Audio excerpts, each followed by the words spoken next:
ចាជំរាបសួរពុកម៉ែបងប្អូនថ្ងៃនេះខ្ញុំមានផ្លែដូងជាមួយចំនួន3ផ្លែយកមកស្លកកូរបងប្អូននេះគឺជាក្តាប់ដូងមិនមែនផ្លែដូងទេបងប្អូនច្រឡំ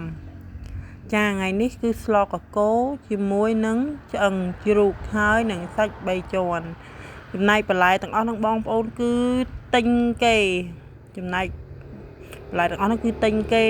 តែអាបៃតងនេះគឺខ្ញុំបេះផ្ទះខ្លួនឯងអាក្តាប់ដូងនេះក៏រើសនៅគៀនផ្ទះខ្លួនឯងនឹងដែរគឺអត់បានបេះទេក្តាប់ដូងហ្នឹងបងប្អូនហើយស្លកកូរគឺឆ្ងាញ់មែនតើក្តាប់ដូងតើបងប្អូនណាខ្លះធ្លាប់ហូបស្លកកូរជាមួយនឹងក្តាប់ដូងបងប្អូនចំណែកខ្ញុំគឺទៅតែលើកទី1ដែរទេតែគ្រាន់តែថាធ្លាប់ចាំបានថាកាលនៅក្មេងគឺម៉ែធ្លាប់ដើររកក្តាប់ដូងខ្ញុំមកស្លឲ្យហូបចឹងក៏ចង់រំលឹកអនុស្សាវរីយ៍កាលពីក្មេងបន្តិចតែម៉ែក៏ធ្លាប់ស្លក្តាប់ដូងឲ្យហូបចឹងណាប៉ុន្តែបើចំណែករឿងគមដូងគមត្នោតអីគឺអាសាស្លហូបណាបងប្អូនកាលនៅក្មេងៗតែបើក្តាប់ដូងហ្នឹងដូចជាធ្លាប់ម្ដងពីរដងដែរម៉ែយកមកស្លឲ្យហូបតែបងប្អូនអើយឆ្ងាញ់មែនឆ្ងាញ់ប្លែក